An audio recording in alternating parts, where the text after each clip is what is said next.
श्री स्वामी समर्थ. स्वागत आहे तुम्हा सर्वांचं श्री स्वामी समर्थ कृपा या माझ्या मराठी यूट्यूब चॅनलवर. स्वामी महाराज तुमच्या सर्व चांगल्या इच्छा पूर्ण करोत हीच स्वामींच्या चरणी प्रार्थना करते आणि आज या नवीन व्हिडिओला सुरुवात करते. येत्या 13 मार्च रोजी वार आहे गुरुवार. या दिवशी आलेली आहे होळी. फाल्गुन पौर्णिमेला होलिका दहन केलं जातं. होळीच्या अगोदरचे जे 8 दिवस असतात त्या 8 दिवसांना होळाष्टक असं म्हटलं जातं. होळीपूर्वीचे हे जे 8 दिवस असतात या 8 दिवसांना अशुभ मानलं जातं. फाल्गुन शुद्ध अष्टमीपासून होलाष्टक सुरू होतं. ते होळीच्या दहनाबरोबर संपतं. होळी 13 मार्च रोजी आहे म्हणून 7 मार्चपासून होळाष्टक सुरू होईल. होळाष्टक हा शब्द होळी आणि अष्टक या 2 शब्दांपासून बनला आहे. हा काळ फाल्गुन महिन्यातील शुक्ल पक्षातील अष्टमी तिथीपासून ते फाल्गुन पौर्णिमेपर्यंतचा असतो. हिंदू धर्मात होळाष्टकाला विशेष असं स्थान आहे, कारण या काळात सर्व मंगल आणि शुभकार्य निषिद्ध आहेत. या काळात लग्न, गृहप्रवेश किंवा इतर कोणतीही शुभकार्य केली जात नाहीत. होळाष्टकाच्या काळात शुभकार्यांचा आरंभ करणे किंवा संस्कार करणे अशुभ मानले जाते. तर होळाष्टकाच्या या काळात शुभकार्य का केली जात नाहीत, तर यामागे एक पौराणिक कथा आहे.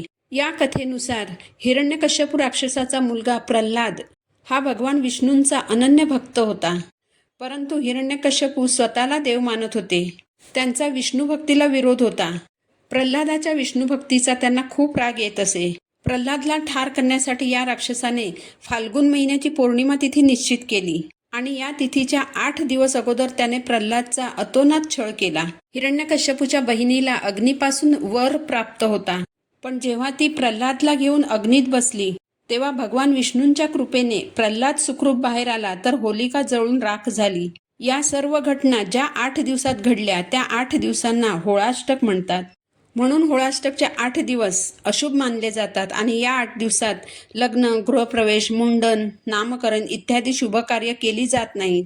ज्योतिषशास्त्रानुसार असं मानलं जातं की होळाष्टकाच्या वेळी सर्व ग्रह त्यांच्या उग्र स्वरूपात असतात. होळाष्टकाच्या पहिल्या दिवशी चंद्र, दुसऱ्या दिवशी सूर्य, तिसऱ्या दिवशी शनी, चौथ्या दिवशी शुक्र, 5व्या दिवशी गुरु, 6व्या दिवशी बुध, 7व्या दिवशी मंगळ हे सर्व ग्रह प्रतिकूल होतात. परिणामी शुभ कार्यासाठी ग्रहांची जुळवणी योग्य मानली जात नाही. या ग्रहांच्या उग्रतेमुळे व्यक्तीची निर्णय क्षमता कमकुवत होते. अनेक वेळा चुकीचे निर्णय घेतले जातात. परिणामी कोणत्याही कामात नुकसान होण्याची शक्यता वाढते. या ग्रहांचा प्रभाव मानवावर पडतो आणि मग माणूस चिडचिडा होऊ लागतो. या सर्व गोष्टींचा परिणाम हातात घेतलेल्या कार्यावर होतो आणि त्या कार्यात यश मिळण्याऐवजी अपयश येते. घरामध्ये नकारात्मकता, अशांती, दुःख आणि क्लेशदायक वातावरण तयार होतं. या गोष्टींमुळे होळीपूर्वीच्या 8 दिवसात शुभकार्य केली जात नाहीत. होळाष्टकाच्या या काळामध्ये कोणकोणती कार्य करू नयेत, तर बघा, या काळात गर्भाधानाचे संस्कार करू नयेत. म्हणजे गर्भधारणेनंतर 3ऱ्या महिन्यात जी चोरोटी भरली जाते तर हा विधी करू नये. होळाष्टकाच्या काळात होम, हवन, शांती, यज्ञकर्म या गोष्टी देखील घरात करू नका.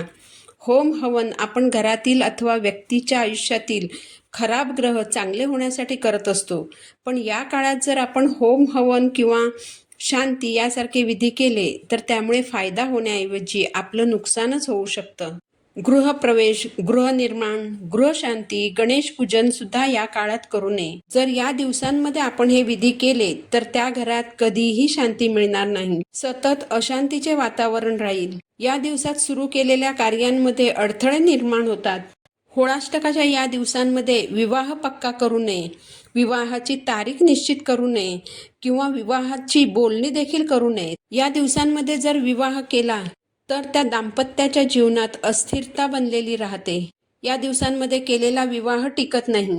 तसेच अशांती, दुःख आणि क्लेशाचं वातावरण राहतं.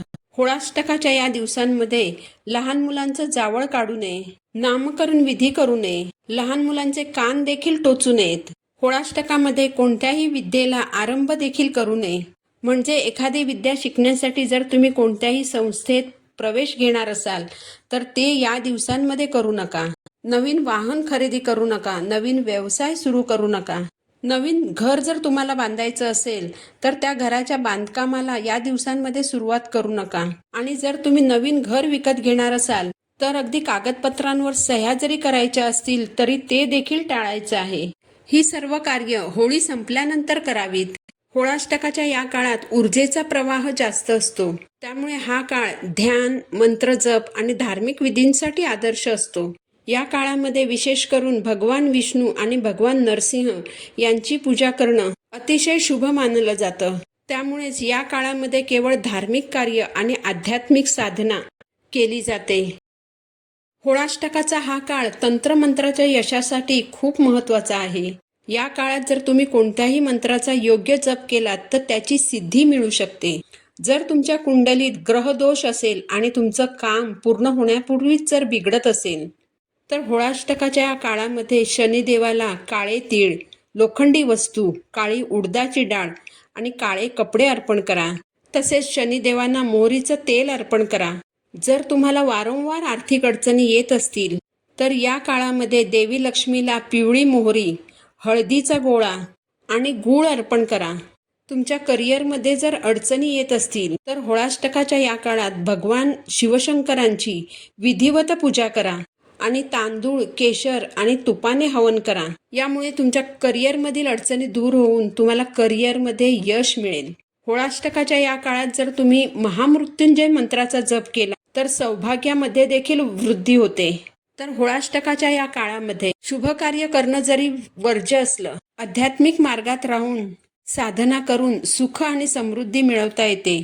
तर झालेली सेवा मी महाराजांच्या चरणी अर्पण करते. पुन्हा भेटू नवीन व्हिडिओ सोबत. श्री स्वामी समर्थ.